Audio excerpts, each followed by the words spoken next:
கிறிஸ்துவுக்குள் பிரியமானவர்களே, கர்த்தரும் இரட்சகருமாய் இயேசு கிறிஸ்துவின் ஈடு நீட்ட நாமத்தினாலே உங்கள் யாவருக்கும் என் அன்பின் வாழ்த்து தெரிவித்துள்ளேன். தேவன் அருளிய அப்பம் பிரேயர் மினிஸ்டர் மூலியமாக உங்களோடு சந்திப்பதில் மிகுந்த மகிழ்ச்சி அடைகிறேன்.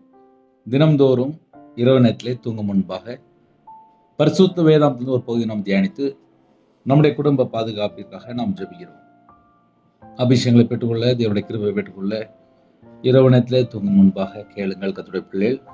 அது மாத்திரமல்ல, லெந்து காலத்திலே உபவாச நாட்களிலே சீர் பொருந்த இந்த உபவாச நாட்களிலே நம்ம அநேக காரியங்களை தியானிக்கிறோம். யாக்கோபு 1 அதிகாரம் 13 முதல் 15 ஆகிய வசனங்களிலே, சோதிக்கப்படுகிற எவனும் நான் தேவனால் சோதிக்கப்படுகிறேன் என்று சொல்லாதிருப்பானாக.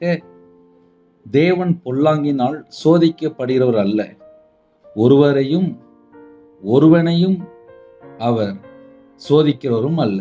அவனவன் தன் தன் சுய இச்சையினாலே இழுக்கப்பட்டு சிக்கொண்டு சோதிக்கப்படுகிறான். பின்பு இச்சையானது கர்ப்பந்தரித்து பாவத்தை பிறப்பிக்கும். பாவம் பூரணமாகும் போது மரணத்தை பிறப்பிக்கும். ஹல்லேலூயா. இந்த வசனம் ஒரு முக்கியமான சப்ஜெக்ட். எப்படி அப்படின்னா, பார்த்ததெல்லாம் ஆசைப்படுவாங்க, அப்புறம் பிரச்சனை வந்த உடனே உட்காந்து அழுதுட்டு இருப்பாங்க. இப்போ என் வாழ்க்கையில நான் பார்த்ததெல்லாம் ஆசைப்படலை. ஒரு வீடு கட்டணும், ஒரு வீட்டுக்கு என்னெல்லாம் வேணும் எல்லாம் செய்யணும். வியாபாரத்தில் இருக்கும்போது கொஞ்சம் செழிப்பாக பணம் வரும்போது ஒரு வீடு கட்டணும், வீட்டுக்கு என்னெல்லாம் வேணும் வாங்கி கொடுக்கணும் அப்படின்னு சொல்லிட்டு ஒரு 2008, 2009, 2010 கூட இருக்கிற ஒரு மனுஷன்ட்ட பேசிகிட்டு இருந்தேன். அப்போ எனக்கு இவ்வளோ ரூபா லாபம் வருது அப்படின்னு சொல்லி பேசும்போது, ஓ அப்படியா, இவ்வளோ ரூபா லாபம் வருதா, அப்போ ஒரு இன்சூரன்ஸ் போடலாம், ஒரு சேமிப்பு, ஒரு பேங்க்கில் இவ்வளோ ரூபா போட்டு வச்சா அது எதுக்குனாலும் பிரயோஜனமாக இருக்கும் அப்படின்னு சொல்லி ஒரு ஆலோசனை பேசும்போது அது நல்லா இருந்துச்சு. ஆனால் கையில் காசு இல்லாமல் ஒரு வீடு வாங்கி கட்டும்போது கடனாக மாறிடுது. அப்புறம் அந்த கடன் குட்டி போட்டு அது 1/2 கோடியாக மாறிட்டு. இதை ஏன் நைட் நேரத்தில் உங்களுக்கு சொல்கிறேன் அப்படின்னா, வெறுங்கையை வச்சு முளம் போட்டால் அது நஷ்டத்தில் நிற்கும். தேவன் ஒரு குடும்பத்துக்கு ஒரு வீடு தரும்போது அதில் பணம், எல்லா கிஃப்ட்டுமே உள்ளே இருக்கும். அந்த தேவைகள் சந்திக்கப்படும். இன்னைக்கு நம்ம ஆசைப்படுறோமா, எல்லாமே தேவன் நமக்கு தந்ததா? அதுதான் டாபிக். ஏன்னா நம்ம ஆசைப்பட்டு ஒரு கல்யாணம் முடிக்கிறது, நம்ம ஆசைப்பட்டு ஒரு ஃப்ரெண்டுகிட்ட பேசுறது, நம்ம ஆசைப்பட்டு ஒரு நபர்கிட்ட பழகிறது, நம்ம ஆசைப்பட்டு ஒரு இடத்துக்கு போகிறது, நம்ம ஆசைப்பட்டு ஒரு வீட்டில் போய் தங்கி இருக்கிறது, நம்ம ஆசைப்பட்டு இவங்க நல்லா இருக்கப்பட்டவங்க அப்படின்னு சொல்லிட்டு போய் பழகிறது, நம்ம ஆசைப்பட்டு ஒரு இடத்துல போய் சிக்கிக்கொள்கிறது. இப்போ நிறைய பேர் புரிஞ்சிருக்கும், இந்த செய்தியினுடைய அந்த டாபிக் புரிஞ்சிருக்கும். நம்ம எங்கெல்லாம் இஷ்டப்பட்டு கர்த்தருடைய வார்த்தைக்கு மீறி போகிறோமோ அது ஃபுல்லாக கண்ணி, அது ஃபுல்லாக பிரச்சனை. அதனால் வீட்டில் சமாதானம் இருக்காது. ஐயா, நான் உபவாச நாட்களில் இருக்கோம், அது உங்களுக்கும் தேவனுக்கும் உள்ள காரியம். நம்ம ஒரு செய்தியை பேசும்போது அது உங்கள் வீட்டுக்குள்ள என்ன காரியம், அதை நம்ம புரிந்து கொள்ளணும். எனக்கு அவங்க வீடு தான் ரொம்ப பிடிக்கும் அப்படின்னு சொல்லி ஒரு வீட்டில் போய் தங்கியாச்சு அப்படின்னா அந்த வீட்டுள்ள பிரச்சனைக்குள்ள போய் சிக்கிக்கொள்வாங்க. எனக்கு என் ஃப்ரெண்டு தான் பிடிக்கும் அப்படின்னு சொல்லிட்டு ஃப்ரெண்டுகிட்ட ஒரு 2 மணி நேரம் 3 மணி நேரம் உட்காந்து பேசினா லாஸ்ட்டு பார்த்தா படுத்து தூங்கும்போது ஃப்ரெண்டு தான் ஞாபகத்துக்கு வரும். காலையில் தூங்கி எழுந்திரிச்சு நல்ல ஒரு மணி நேரம் 2 மணி நேரம் உட்காந்து பைபிள் படித்து நல்ல ஜெபம் பண்ணி அப்படி ஒரு மனுஷனுடைய வாழ்க்கை இருந்துச்சு அப்படின்னா அவங்களுடைய வாழ்க்கையில் தடுமாற்றம் இருக்காது. நைட்டு ஒரு 9 மணிக்கு 10 மணிக்கு நல்லா அழகாக படுத்து தூங்கிட்டு காலையில் ஒரு 5 மணிக்கு எழுந்திரிச்சு அவங்கவுங்க வேலையை செஞ்சால் ஒரு பிரச்சனையும் வராது. இருட்டோட எழும்பி இதனோட சமூகத்தில் காத்திருந்து தேடினா 90% பிரச்சனை முடிஞ்சிடும். சில குடும்பத்தில் என்ன பண்ணுறாங்க அப்படின்னா, ராத்திரி நேரத்தில் முழிச்சிருப்பாங்க, கேட்டால் நிம்மதி இல்லை, தூக்கம் இல்லை, புருஷன் சரி இல்லை, தூக்கம் வரல, மாத்திரை போட்டிருக்கேன், சரீரத்தில் வியாதி, பலவீனம் அப்படின்னு சொல்லி ஒரு பெரிய ஒரு பட்டியல் போயிட்டுருக்கோம். இப்போ உங்கள்கிட்ட பேசுகிற நான் என் வாழ்க்கையில் இதெல்லாம் நடந்திருக்கு. நான் தூக்கம் மாத்திரம் போடல. ஆனால் 3 மணி 2 மணி தான் தூக்கம் வரும். சில நேரத்தில் 4 மணிக்கு தூக்கம் வரும். ஏன் சொல்கிறேன் அப்படின்னா, நைட் நேரத்தில் உட்காந்து பைபிள் வாசிப்பேன், வேதத்தை தியானிப்பேன், தனி ஜெபம் பண்ணிக்கிடுவேன். அப்போ உங்கள் இருதயம் தேவனோடு இருந்தால் சமாதானம். இன்னைக்கு ஒரு ஒரு மனுஷன் எதில் போய் சிக்கி கொள்கிறான் அப்படின்னா, கர்த்தரை விட்டு வழி விலகிறதுக்கு 1000 காரியம் இருக்கு, நிறைய காரியம் இருக்கு. சோதிக்கப்படுகிற எவனும். அப்போ இன்னைக்கு உள்ள செய்தியினுடைய ஒரு டாபிக் எப்படி இருக்கு அப்படின்னா, சோதிக்கப்படுகிற எவனும். இப்போ கையில் செல்ஃபோன் இருக்கு, நல்லா ஜாலியாக பார்க்கலாம். யாரு கேட்க போறா? அது உங்கள் ஃபோனு. நீங்கள் தான் நெட்டுக்கு ரீசார்ஜ் பண்ணுறீங்க, நீங்கள் தான் சார்ஜ் போடுறீங்க, நீங்கள் தான் அந்த ஃபோனை பத்திரமா பார்த்துக்கொள்றீங்க. அப்போ அந்த செல்ஃபோனில் 2 மணி நேரம் 3 மணி நேரம் பார்த்தவங்களை யாராவது கேட்பாங்களா? கேட்க மாட்டாங்க. ஏன்னா அது உங்கள் கையில் கொடுத்தாச்சு. ஆனால் உங்களுக்கே தெரியாமல் உங்கள் செல்ஃபோனு உங்களுடைய ஸ்பிரிச்சுவல் வாழ்க்கையை கெடுக்கா, உங்களுடைய ஆவிக்குரிய வாழ்க்கையை கெடுக்கா. கெடுக்கிறதுக்கு வேற எதுவும் வர வேண்டாம். இப்போ எந்த ஒரு காரியத்திலும் நம்ம போக வேண்டாம். கெட்டு போகிறதுக்கு இந்த செல்ஃபோனே கையில் இருந்தால் போதும். ஒரு வாலிப பிள்ளை மயங்கி கீழே விழுந்துட்டா, என்னன்னு தெரியல. அதுக்கப்புறம் அவங்க அம்மா நம்முடைய ஆன்லைனில் வீடியோ டெய்லி கேட்பாங்க போல இருக்கு. அவங்க உடனே எனக்கு கூப்பிட்டாங்க, பிரதர் உங்கள் செய்தி நான் கேட்பேன், இது வரைக்கும் உங்களை கூப்பிட்டதில்லை, என் மகா வீட்டில் மயங்கி விழுந்துட்டா, என்னன்னு தெரில, கொஞ்சம் ஜெபம் பண்ணுவீங்களா அப்படின்னாங்க. பாப்பா எங்கே அப்படின்னோடனே பக்கத்தில் இருக்காங்க. கொடுத்தேன். காலேஜ் படிக்கிற மகள். பேசினேன். 24 மணி நேரம் செல்ஃபோன் பார்த்தானா. ஏன்னா அம்மா அப்பா வேலைக்கு போயிடுவாங்க, காலேஜ் படிக்கிற மகள் வீட்டில் இருந்தா, பகலில் செல்ஃபோன் பார்த்துருக்கா, ராத்திரி தூக்கம் வரல, ராத்திரி செல்ஃபோன் பார்த்துருக்கா. படிக்கிற காரியமா அப்படின்னா இல்லை அப்படின்ட்டா. தேவையில்லா ஃப்ரெண்டும் இல்லை. அப்போ என்ன பார்த்த? ஏதோ ரீல் அப்படின்னு சொல்லி சொன்ன மாதிரி இருந்துச்சு. சும்மா இருக்கும்போது அப்படியே ஒன்றுனா பார்த்து ஒவ்வொரு வெப்சைட்டுக்குள்ளே பார்த்துட்டு இருந்திருக்கா. தூங்காமல் இருந்து அப்படியே மயங்கி விழுந்துட்டா. வீட்டுக்குள்ளே காலையில் நடக்கும்போது மயங்கி விழுந்துட்டா. அப்போ அந்த சில ஆப்லாம் தேவையில்லாத அழிச்சிட்டு அதுக்கப்புறம் மறுபடியும் அந்த மகளுக்கு ஜெபம் பண்ணும்போது கர்த்தர் சுகம் கொடுத்தா. கர்த்தர் நாமத்துக்கு மகிமைப்படட்டும். அப்போ நம்ம ஸ்பிரிச்சுவல் வாழ்க்கையில், அதாவது ஆவிக்குரிய வாழ்க்கையில் தடுமாற்றம் இருக்கா? அதுக்கு காரணம் என்ன? அதுக்கு யார் காரணம்? ஒருவேளை நம்ம செயலில் என்ன ஃபால்ட் இருக்கு? சோதிக்கப்படுகிற எவனும், அது யாராக இருந்தாலும் சரி. ஐயா நான் வேற நாட்டில் இருக்கேன், நீங்கள் எந்த நாட்டில்னாலும் இருங்க, நீங்கள் இருக்கிற வீட்டுக்குள்ளே இருக்கிற ரூமுக்குள்ளே உங்கள் கையில் பைபிள் இருக்கா? நீங்கள் முழங்கால் போட்டு ஜெபம் பண்ணீங்களா? உங்களுக்கும் தேவனுக்கும் உள்ள தொடர்பு இருக்கா? நீங்கள் வீட்டில் கையில் பைபிள் எடுத்து வாசித்து ஜெபம் பண்ணுறீங்களா? செல்ஃபோனில் பார்க்குறது, இந்த ஆன்லைனில் நான் அங்கே போய் இங்கே போய் நான் இத்தனை மணி நேரம் பார்த்தேன், அதெல்லாம் கணக்கிலே வராது.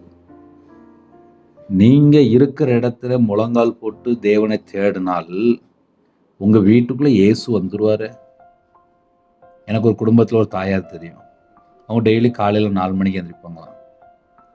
4 மணிக்கு எழுந்திரிச்சு ஒரு 6 மணி வரையும் ஜெபம் பண்ணணும் அப்படின்னாங்க.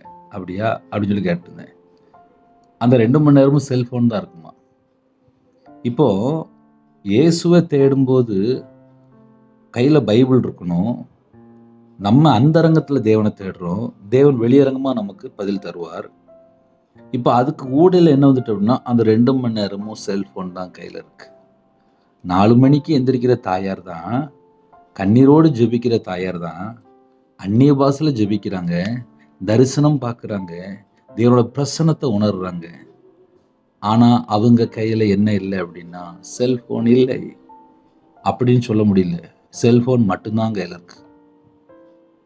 இப்போ அவங்க எதை வச்சு தேடுறாங்க அப்படின்னா செல்ஃபோனை வச்சு தேடுறாங்க. அப்போ ஒரு குடும்பத்தில் பிரச்சனை எங்கே ஆரம்பிக்கு அப்படின்னா, செல்ஃபோனை வச்சு தேடுறோமா, செல்ஃபோன் இல்லாமல் ஸ்பிரிச்சுவல் வாழ்க்கையில் வளர்றோமா? இப்போ நான் 2015 வியாபாரத்தில் நஷ்டப்படும் போது கையில் பைபிள் எடுத்து வாசித்தேன். ஒரு நாளைக்கு ஒரு 7 மணி நேரம் 8 மணி நேரம் உட்காந்து அழகாக உட்காந்து வாசித்துட்டு இருக்கிறேன். இப்போவும் ஆன்லைன் மூலிமா செய்தி அனுப்புகிறேன். செய்தி அனுப்பும்போது ஒவ்வொரு வசனத்தை தியானிக்கும் போது கையில் பைபிள் எடுத்து நான் தியானித்தா மட்டும்தான் மெசேஜ் பேச முடியும். நான் செல்ஃபோனை பார்த்தா மெசேஜ் பேச முடியாது. அப்போ கர்த்தருடைய பிள்ளைகள் உங்களுடைய ஆவிக்குரிய வாழ்க்கையில் வளர நீங்கள் எவ்வளவு நேரம் கையில் பைபிள் எடுத்து வாசிக்கிறீங்க? சோதிக்கப்படுகிற எவனும் நமக்கு மனுஷனே பிரச்சனை இல்லை. மனுஷனுக்கு பின்னாடி என்ன ஆவி இருக்கு அதை கண்டுபிடிக்கணும் அப்படின்னா நம்ம முதல்ல கையில பைபிள் எடுத்து வாசிக்கணுமே. ஜெபிக்கிற பிள்ளைகளா இருந்தால் தான் கண்டுபிடிக்க முடியும். தேவனை துதிக்கும் போது தான் நம்ம எதுலேயும் சிக்கிக்கொள்ள மாட்டோம். வேதத்தை தியானிக்கும் போது தான் நம்ம எங்கே மிஸ்டேக்காக இருக்கும் கண்டுபிடிக்க முடியும். சோதிக்கப்படுகிற எவனும் நான் தேவனால் சோதிக்கப்படுகிறேன் என்று சொல்லாதிருப்பானாக. அப்படி சொல்ல வேண்டாம். எனக்கு ஒரு குடும்பம் தெரியும். எனக்கு தேவன் என்ன செஞ்சாரு, நான் ஏன் தேவனுக்காக ஊழியம் பண்ணணும் அப்படின்னு இப்படியே அந்த குடும்பத்தில் பேசுவாங்க. எனக்கு ரொம்ப வேதனையாக இருக்கும். நான் உடனே சொல்லுவேன், அப்படி பேசாதீங்க, அப்படி பேசாதீங்க, அப்படி பேசாதீங்க. நம்ம உயிரோடு இருக்கிறதே கர்த்தருடைய கிருபை தான். தேவனோட நாமத்தை தூசிக்காதீங்க அப்படிங்க. இல்லை நான் நான் நான் ஏன் செய்யணும் அப்படிம்பாங்க. அந்த தேவனை நம்ம விட்டே கொடுக்கக்கூடாது. இன்னைக்கு நிறைய குடும்பத்தில் என்ன பண்ணுறாங்க அப்படின்னா தேவனை விட்டு கொடுக்குறாங்க. தேவனை விட்டு கொடுத்தா வாழ்க்கை மோசமான இதில் இருக்கும். நன்மையானாலும் தீமையானாலும் தேவன் நியாயத்திற்குள்ள கொண்டு வருவார். நம்மளை யாராவது ஏமாத்துறாங்களா, நம்மளை யாராவது கஷ்டப்படுத்துறாங்களா, தேவனுக்கு தெரியும். நான் 2008 எனக்கு மாந்திரியம் வச்சுருக்காங்க. அதுக்கு முன்னாடி வச்சாலும் தெரில. ஒரு 13 லட்ச ரூபா என்கிட்ட வாங்கிட்டாங்க. மாந்திரியம் பண்ணி கடனில் கஷ்டப்பட்டு நடுரோட்டுக்கு வந்தேன். ஆனால் கையில் பைபிள் எடுத்து வாசித்ததுக்கப்புறம் அந்த 13 லட்சமோ அந்த மாந்திரியமோ அந்த மனுஷனோ எனக்கு அது எதுவுமே பெருசாக தெரில. எனக்கு பைபிள் தான் பெருசாக தெரிஞ்சுது. பைபிளுடைய வார்த்தையை தியானிக்கும் போது அது எனக்கு இதயத்துக்குள்ளே சமாதானமாக இருந்துச்சு, மன மகிழ்ச்சியாக இருந்துச்சு. காசு பணம்லாம் ஒன்றுமே இல்லை. நான் 11 வயசில் வேலைக்கு போனாள், வியாபாரத்தெல்லாம் பார்த்தாள், சகல செழிப்போடு வாழ்த்தாள். ஆனால் கையில் பைபிள் எடுத்து வாசித்ததுக்கு தான் தெரியுது சத்தியம்னா என்ன, பரலோகம்னா என்ன. எனக்காக இயேசு கிறிஸ்து ஜீவனை தந்திருக்காரு, என்னை மீட்டெடுக்க பூமிக்கு வந்திருக்காரு, எனக்குள்ளே பரிசுத்த ஆவியானவர் இருக்கிறாரு, தேவனோட வார்த்தையை என் கையில் கொடுத்துட்டாரு. நான் என்ன செய்யணும்? நான் இயேசு கிறிஸ்துவை மகிமைப்படுத்தணும், தேவனோட வார்த்தையை தியானிக்கணும், என் இருதயத்துக்குள்ளே தேவனோட வார்த்தை எழுதப்படணும். பரிசுத்த ஆவியான் எனக்கு உதவி செய்கிறார். இது எத்தனை கோடி கொடுத்தாலும் கிடைக்காது. ஒரு 1000 கோடியை கொண்டு கொடுத்தாலும் ஒரு மனுஷனுக்கு இந்த கிஃப்ட் கிடைக்காது. நான் மறுபடியும் சொல்றேன், நமக்கு கோடிக்கணக்கான, அது எப்படி சொன்னா புரியும் அப்படின்னா, எத்தனை கோடி கொடுத்தாலும் சரி ஒரு பைபிளுக்கு ஈடாகாது. அவ்வளோ பெரிய கிஃப்ட் நம்ம கையில் இருக்கு. நான் பைபிள் வாசித்து கர்த்தருடைய கிருபையினால உயிரோடு இருக்கேன். ஏன்னா நான் சின்ன வயசில் பைபிள் வாசிக்கலை. நான் பைபிள் வாசிக்க ஆரம்பிச்சதுக்கப்புறம் தான் தெரிஞ்சது, சோதிக்கப்படுகிற எவனும் நான் தேவனால் சோதிக்கப்படுகிறேன் என்று சொல்லாதிருப்பானாக. அடுத்த பாயிண்ட் தேவன் பொல்லாங்கினால் சோதிக்கப்படுகிறவர் அல்ல, ஒருவனையும் அவர் சோதிக்கிறவரும் அல்ல. நம்ம வாழ்க்கையில் ஒரு பொல்லாத காரியம் அப்படின்னா அது தேவன் அனுமதிக்கலை, அது தேவன் அனுமதிக்கலை. ஏன்னா நான் வீடு கட்டும்போது கையில் காசு இல்லை, வீடு கட்ட ஆரம்பிச்சிட்டேன். ஆனால் அது பல லட்சங்கள் குட்டி போட்டுச்சு, கடனில் கஷ்டப்பட்டேன். அதுக்கப்புறம் இந்த வீடை விற்றுட்டேன்.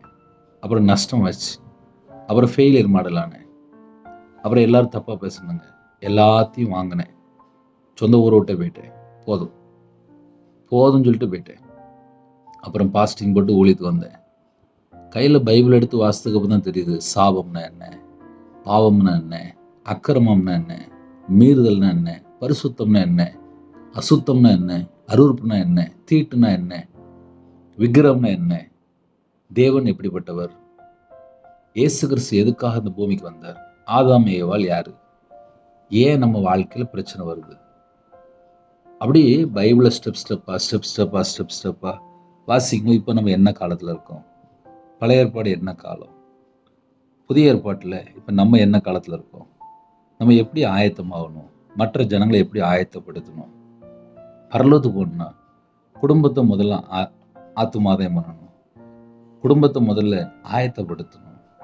அப்போ இப்படி ஸ்டெப் ஸ்டெப்பாக இருக்கிறதுனால இதெல்லாம் ஏன் உங்கள்கிட்ட பேசுகிறேன் அப்படின்னா, நீங்களும் உங்கள் இருதயம் தேவனோடு இருக்கா?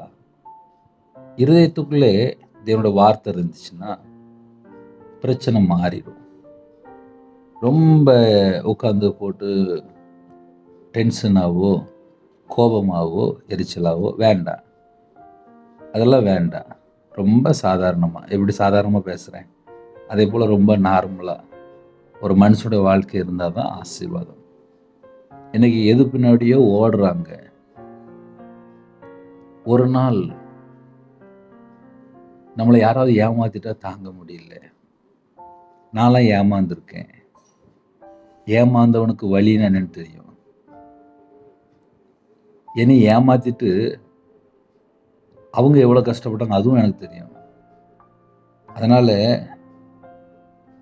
அவனவன் தன் தன் சுய இச்சையினால் இழுக்கப்பட்டு சிக்குண்டு சோதிக்க முடியும். அவனவன் தன் தன் இச்சையினாலே, இந்த இச்சை அப்படிங்கிற ஒரு சப்ஜெக்ட் உள்ள வந்த உடனே அசுத்த ஆவி வந்துடும், அருவருப்பான ஆவி வந்துடும், விபச்சார ஆவி வந்துடும், வேசித்தன ஆவி வந்துடும், பொய் பேசுகிற ஆவி ஆட்டோமேட்டிக்காக உள்ள வந்துடும். சில குடும்பத்திலே தாறுமாறான ஆவி வந்துடும், பொல்லாத ஆவி வந்துடும். அப்புறம் நேராக பிசாசங்க உள்ள என்டர் ஆகிட்டான்னு அர்த்தம். ஏன் அப்படின்னா இச்சை. பார்த்ததெல்லாம் ஆசைப்படுவாங்க. பக்கத்து வீட்டில் ஒரு டூ வீலர் நிற்கும், புதுசாக ஒரு வண்டி நிற்கும். இந்த வண்டி எங்கள் வீட்டில் இருந்தால் நல்லா இருக்குமே அப்படின்னு சொல்லி ஒரு ஆசை. பக்கத்து வீட்டில் ஒரு கார் வாங்கியிருப்பாங்க, இந்த கார் நான் வாங்கினா நல்லா இருக்குமே ஒரு ஆசை. பக்கத்து வீட்டில் ஒரு வீடு கட்டிட்டாங்க, ஐயோ நான் வீடு கட்டணுமே ஒரு ஆசை. பக்கத்து வீட்டில் பேரம்பேத்திலாம் விளாண்டுட்டு இருக்கும், என் வீட்டில் பேரம்பேத்தி எப்போ வரும்? உங்கள் வீட்டுக்குள்ளே தேவன் ஆசீர்வதிக்கணும் அப்படின்னா நீங்கள் தேவனுக்கு முன்பாக எப்படி இருக்கிறீங்க இதை பரலோகம் பார்க்கு. நான் ஒரு பைபிள் வாசித்து பார்த்ததில், இன்னைக்கு ராத்திரி நான் இப்போ உயிரோடு இருக்கேன் அப்படின்னா ஒரு குடும்பத்தை தேவன் பார்க்காரு. தேவன் பார்த்து இன்னைக்கு இப்படி இருக்கிறான், இவன் இன்னும் மாறுவான், இவன் இன்னும் மனம் திரும்புவான் அப்படின்னு சொல்லி நம்ம மேலே பொறுமையாக இருக்காரு. அப்போ நம்ம என்ன செய்யணும் அப்படின்னா கர்த்தருடைய சத்தத்துக்கு செவி கொடுத்து அந்த சிஸ்டமேட்டிக்குள்ளே வந்தாச்சு அப்படின்னா நமக்கு ஒரு ரிலீஃப், நமக்கு ஒரு ஆரோக்கியம், நமக்கு ஒரு சுகம். அவனவன் தன் தன் சுய இச்சை உள்ள என்டர் ஆகுது அப்படின்னா அவன் சிக்கிக்கிட்டான்னு அர்த்தம். ஏன்னா நிறைய வாலிப பிள்ளைகள், வாலிப பையங்க, சில திருமணம் முடிந்தவங்க, சில வயசானவங்க இந்த சுய இச்சையில் விழுந்து கர்த்தரை விட்டு தள்ளி வம்பா போய் அப்புறம் நாசமாக போய் அப்புறம் அழிஞ்சு அப்புறம் கெட்டு அப்புறம் பக்கத்தில் எங்கேயாவது சர்ச்சில் போய் உட்காந்துருப்பாங்க. இயேசுவே என்னை மன்னிங்கப்பா, உங்களை விட்டு தள்ளி போயிட்டு என்னை மன்னிங்கப்பான்னு சொல்லி உட்காந்து அழுதுட்டு இருப்பாங்க. இவங்க எங்கே மிஸ்டேக் பண்ணாங்க அப்படின்னா அந்த சுய இச்சை, அந்த கட்டுப்பாடு இல்லாமல் இருக்கும்போது அவங்க ஆட்டோமேட்டிக்காக போய் சிக்கிக்கொள்வாங்க. அதனால பிரச்சனை எங்கே ஆரம்பிக்கு?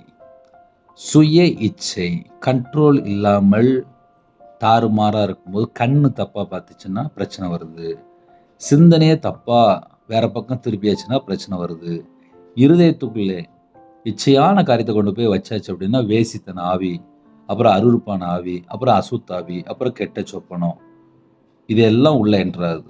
அப்போ ஒரு குடும்பம் எதை கண்ட்ரோல் பண்ணும் அப்படின்னா உங்கள் இருதயம் வேலி அடைக்கப்படணும், உங்கள் கண்ணு பரிசுத்தமாக இருக்கணும், உங்கள் சிந்தனை தீமை பக்கம் திருப்பக்கூடாது. உங்கள் இருதயம் எதை சார்ந்திருக்கணும் அப்படின்னா கையில் பைபிள் எடுத்து வாசிக்கணும். இப்படிப்பட்ட ஒரு காரியம் நமக்குள்ளே இருந்தால் நம்ம குடும்பம் ஆசீர்வாதம். நைட் நேரத்தில் இந்த செய்தி நம்ம புரிந்து கொள்கிற மாதிரி இருக்கும். எப்படின்னா நம்ம அன்றாட வாழ்க்கையில் நம்ம எங்கெல்லாம் தப்பு பண்ணுறோம், அவனவன் தன் தன் சுய இச்சையினாலே, இந்த சுய இச்சையில் இழுக்கப்பட்டு பார்த்ததெல்லாம் ஆசைப்பட்டு அப்புறம் வம்பா போய் ஐயோ நிறைய குடும்பம் கெட்டு அழிஞ்சிட்டு இருக்கு. அம்மா அப்பாட்ட பேசுறது இல்லை, மனைவிட்ட பேசுறது இல்லை, ஆஃபீஸுக்கு வேலைக்கு ஒழுங்கா போகிறதில்ல, வியாபாரத்தை ஒழுங்கா பண்ணுறதில்ல, குடும்பத்தை ஒழுங்கா நடத்துறதில்ல, ஒரு கையில் பைபிள் எடுத்து வாசிக்க முடியல, சர்ச்சுக்கு போக முடியல. ஏன்னா அவங்களுடைய அந்த சுய ஆசையில் சுய இச்சையில் எங்கேயாவது போயிட்டு இருப்பாங்க. பணம் பணம் பணம் சொல்லி பணத்துக்கு பின்னாடி ஓடிட்டு இருப்பாங்க, எங்கேயாவது ஓடிட்டு இருப்பாங்க. அவங்க எந்த பக்கம் போகிறான்னு சொல்லி அவங்கள்ட்ட போய் கேட்டாலும் தெரியும். 24 மணி நேரம் வாழ்க்கையில் எதுக்காக ஓடுறீங்க? யாருக்காக ஓடுறீங்க?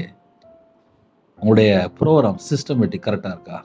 இதை நம்ம செக் பண்ணி பார்த்தாச்சு அப்படின்னா கண்டிப்பாக ஒரு ஆசீர்வாதம் உண்டு. ஆசீர்வாதத்தை பெற்றுக்கொள்ளணும் அப்படின்னா நிறைய மெத்தட் இருக்கு. நம்ம இருதயம் எது மேலே இருக்கு அதை நம்ம செக் பண்ணி பார்த்து பிளெஸ்ஸிங்கை பெற்றுக்கொள்ளணும். இச்சையானது கற்பந்தரித்து, அந்த சுய இச்சையில் ஒரு 3 பாயிண்ட் இருந்துச்சு. சுய இச்சை வந்தோடனே இழுக்குமா. ஒரு ஹோட்டல் பார்த்தோடனே சிக்கன் நல்லா இருக்க, நல்லா பொரிச்சு வச்சுருக்காங்களே அப்படின்னு சொல்லிட்டு இழுக்கும். அந்த ஆள் நேராக வண்டிங்க போயிடும், ஹோட்டல் பக்கம் போயிடும். வீட்டில் பார்த்தா மனைவி இல்லைன்னா அம்மா இல்லை வீட்டில் வயசான பாட்டி கொஞ்சோண்டு சமையல் பண்ணிட்டு கஷ்டப்பட்டு செஞ்சு வச்சுருப்பாங்க. ஆனால் இவங்க என்ன செய்வாங்க, ஹோட்டலில் சாப்பிட்டுட்டு போயிடுவாங்க. நல்ல வயிறை ஃபுல்லாக நிரப்பிட்டு போயிடுவாங்க. வீட்டில் போய் பார்த்தா நான் வெளியில் ஃப்ரெண்டோட சாப்பிட்டுட்டு வந்துட்டேன் அப்படிம்பாங்க. இவங்க பார்த்தா கஷ்டப்பட்டு சமையல் பண்ணி வீட்டில் ரெடியாக வச்சுருப்பாங்க. அந்த இச்சை, அந்த ஹோட்டலில் அந்த ஒரு கொஞ்சோண்டு ஆசைப்பட்ட உடனே வண்டி அந்த பக்கம் போன உடனே அது உடம்பும் கெட்டு போகும். வீட்டில் வந்து பொய் சொல்லுவாங்க.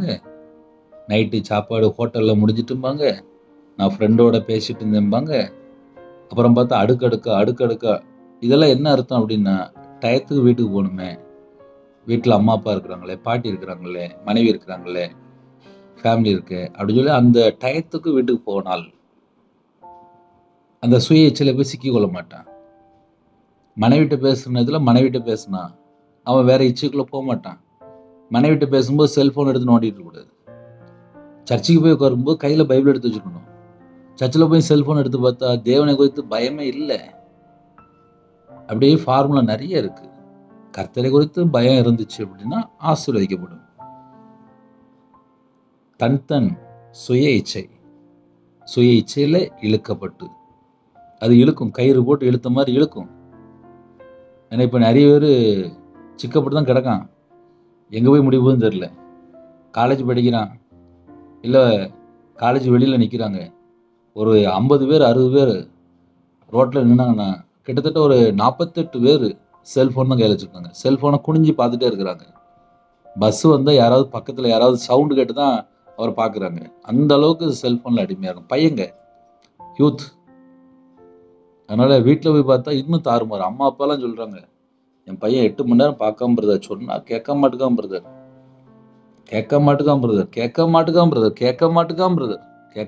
பிரதர். அம்மா அப்பாலாம் வேதனைப்பட்டால் பிள்ளைகளோட வாழ்க்கை ஆசீர்வாதமாக இருக்காது. நான் சின்ன வயசில் 3 ரூபா சம்பளத்தை வாங்கி கொண்டு போய் எங்கள் அம்மாட்ட கொடுத்தாரு. 11 வயசில் வேலைக்கு போயிட்டேன். காலையில் போயிடுவேன், 7 மணிக்கு போயிடுவேன், ராத்திரி 9 மணிக்கு வருவேன். ஒரு 3 ரூபா சம்பளத்துக்கு 14 மணி நேரம் வேலை பார்த்துருக்கேன். எத்தனை மணி நேரம்? 14 மணி நேரம், 3 ரூபா சம்பளத்துக்கு. இதெல்லாம் ஏன் உங்களுக்கு சொல்கிறேன் அப்படின்னா, கஷ்டப்பட்டு வேலை பார்த்து இன்னைக்கு கர்த்தருடைய கிருபையினாலே உயிரோடு இருக்கோம்.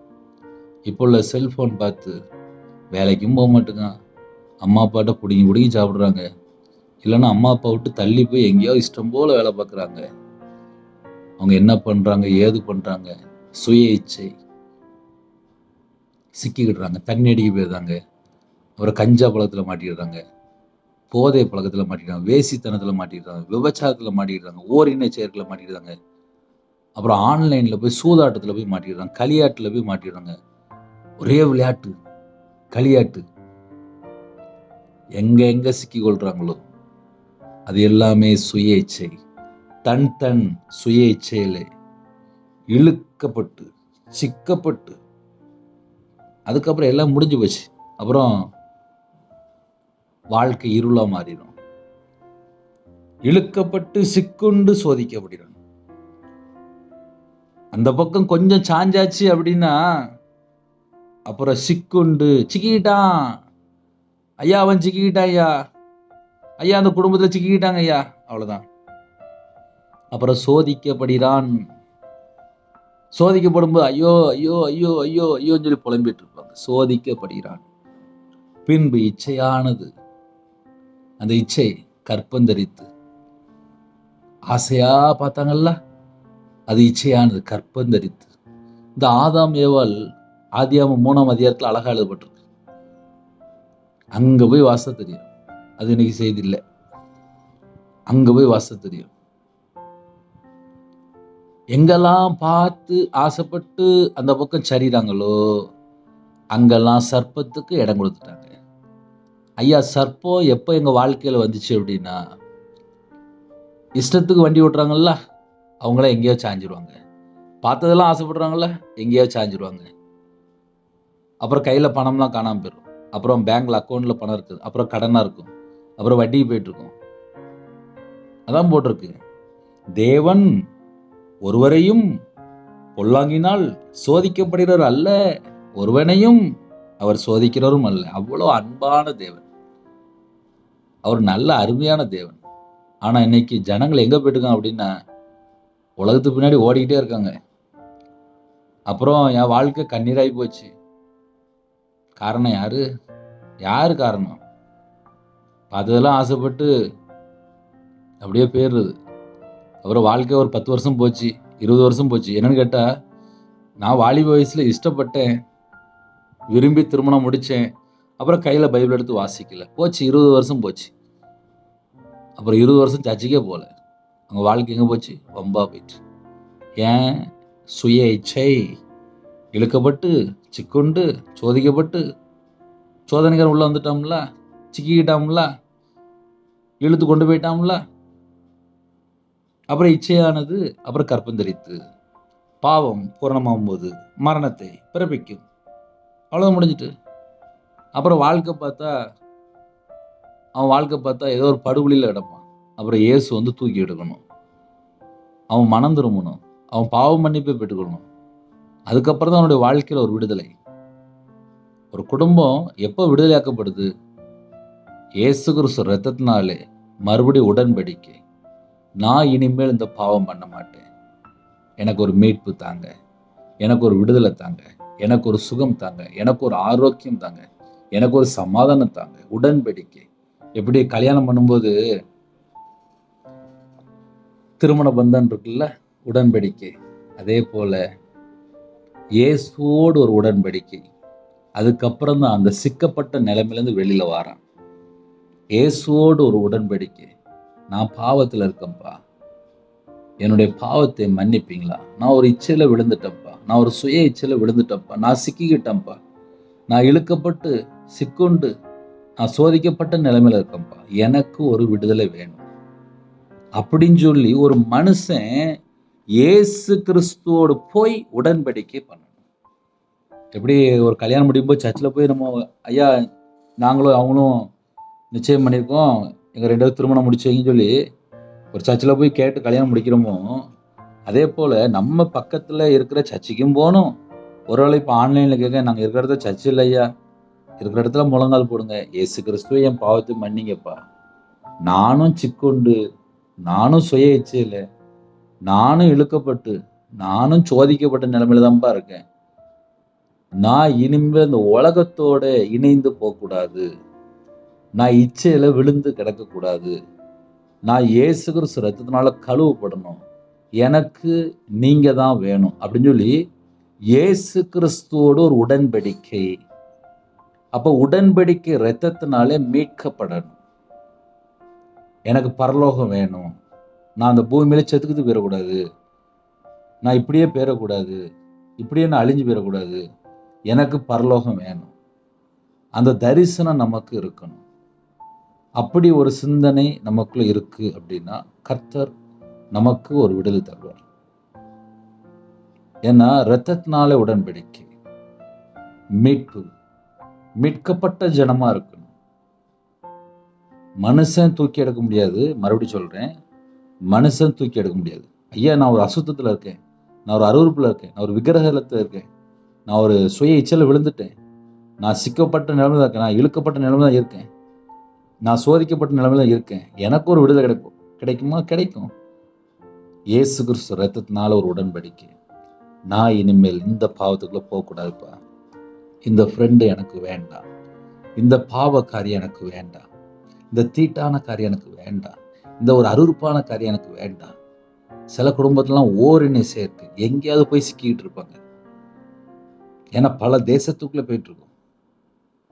யார் யார் எந்தெந்த இடத்துல சிக்கிக்கிட்டு இருக்கானோ அங்கிருந்து வெளியில வரணும் அப்படின்னா இயேசு கிறிஸ்து ரத்தத்தோடு ஒரு உடன்படிக்கை. அந்த உடன்படிக்கை தான் உங்களை மீட்டெடுக்கும்.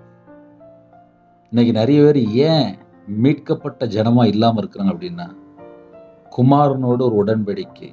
என்னை மீட்டெடுங்க, நான் துன்மார்க்கனா வாழ்றேன், என்னை மீட்டெடுங்க. சின்ன ஜெபம் பண்ணி முடிக்க போறேன். அதுக்கப்புறம் நீங்க தனி ஜெபம் பண்ணணும். ஹல்லேலூயா. கண்களை மூடி ஜெபம் செய்வோம்.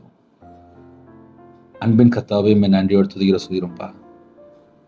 எங்களுக்கு எப்படி வாழணும், என்ன செய்யணும், எல்லாமே நீங்க சொல்லி தரீங்கப்பா. நாங்க உங்களுடைய சத்தத்தை கேட்டு நாங்க இருக்கிற இடத்துல மனம் திரும்பி இயேசு கிறிஸ்து ரத்தத்தினால கழுவப்பட்டு விடுதலையாக்கப்பட்ட சந்ததியா, ஆசீர்வதிக்கப்பட்ட சந்ததியா மாறணும். சமாதானத்தின் தேவன் உங்க பிள்ளைகளை தொடுங்க. இந்த நாள் முழுதும் பாதுகாத்த கிருபைக்கு அஸ்தோத்திரம்.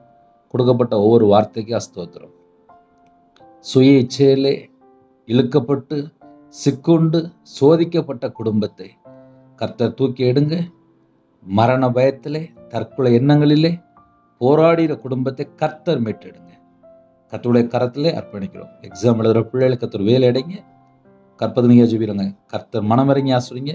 குறைகள் குற்றங்கள் உங்களோட ரத்தத்தினால கழுவி சுத்திகரிங்க. எல்லா தேச ஜனங்களை விடுதலை செய்யுங்க. கடன்கள் உபத்திரத்தை மாற்றித்தாங்க. குடும்பத்துக்குள்ள சமாதானத்தை கட்டுடுங்க. பலவீனத்தோட குடும்பத்தை கர்த்தர் பூரண சுகம் தந்து தீர்காயுசு தந்து வேலை அடைத்து ஆசீர்வதிங்க. இன்பமான தூக்கம் தாங்க. வரக்கூடிய காரியத்தை வெளிப்படுத்துங்க. அதிகாலையில் உங்களுடைய சமூகத்தில் கண் விழிக்க கிருபை செய்யுங்க. எல்லா குடும்பத்தையும் கர்த்தர் ஆசீர்வதிங்க. நைட் ஷிஃப்ட்ல இருக்காங்க எல்லா குடும்பத்தோட கர்த்தர் கூட இருங்க. வேலை அடைங்க. டிரைவிங் லைன்ல போறாங்க, கர்த்தர் பாதுகாத்துருங்க. தேவன் அருளியப்ப மினிஷன் மூலியமாக உபவாசத்தோடு யாரெல்லாம் இருக்காங்களோ அந்த குடும்பத்தை கர்த்தர் ஆசீர்வதிங்க. கர்த்தருடைய கரத்தில் இருக்கணும். அப்பிரயோஜனமான ஊழியக்காரம்பா கர்த்தர் பொறுப்படுத்துங்க. இயேசு கிறிஸ்து பிதாவே, ஆமென். தேவனுக்கு மகிமை உண்டாதாக. கிறிஸ்துவில் பிரியமானவர்களே, 9363064181 என்ற நம்பத்தில் உண்டால் உங்களுக்காக ஜெபிப்போம். God bless you.